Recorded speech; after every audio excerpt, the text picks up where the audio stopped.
Today I'm going to talk about how baseball is being ruined from steroids and things that are trying to be things that are happening to help prevent steroid use and further use. Now we all know that baseball is America's pastime, and I'm going to talk about how baseball has affected steroids and how people are not loving it as much as they used to anymore. I have a quote from Michael S. Schmidt of the New York Times says that some of baseball's most cherished storylines have been tainted by steroids, including the accomplishments of record-setting home run hitters and dominating pitchers, like such as Barry Bonds when he broke the home run record, single season and career home run record from Babe Ruth. He held it, and he broke the Roger Maris single season home run record.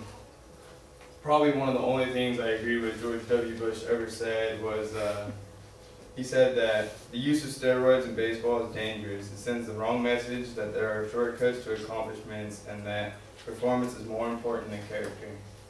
And I hold that dearly because performance really isn't what makes a baseball player. I mean, helping your team and establishing a name for yourself is something good, but playing the game right is what I hold dear to myself, and everybody should. My three main points are that first I will talk about how steroids help baseball. Second, I'm going to talk about the big names involved with steroids and how that's affected them, maybe going to the Hall of Fame or something. And last, I will talk about what is going to be done further to prevent further steroid use.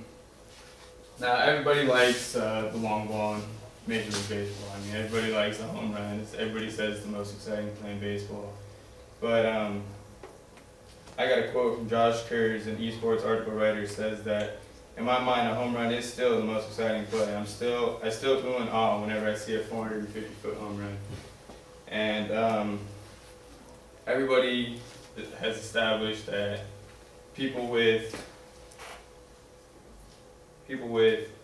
the ability to hit the home run are probably the more like baseball players, such as Mark McGwire and Albert Pujols and just a bunch of other guys like that, and how they have established the names that they are American League and National League MVPs from years to come in the past.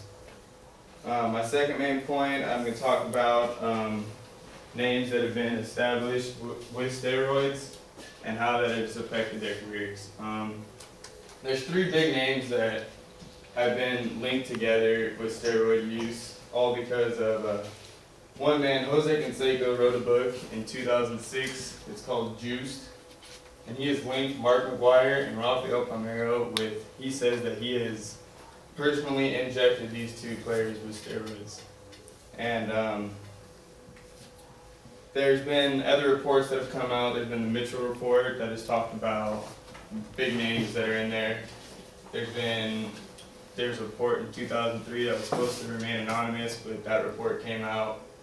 And some of the charts I have here, this is Rafael Palmeiro, and when he was a teammate with Jose Canseco with the Baltimore Orioles, his home runs went from, he had a year with 14 all the way up to 26 home runs the next following year when he joined the teams with Jose Canseco. Also, Mark McGwire, when he came into the league, he had 3 home runs his first year, and then the next year, Jose Canseco joined him. And granted, he had less at-bats than he did the year before, but he jumped from 3 home runs with 53 at-bats to 49 home runs with 365 at-bats, which is a huge jump. Jose Canseco, he's been accused of using steroids from when he got in the league, or when he came in the leagues in 1985 and 1990, and his home runs have been drastic jumps there too. This chart right here shows that what year these home runs have happened from the American League and the National League. And once we get into the year about 1990, it shows the drastic jump in home runs. To get into my third main point,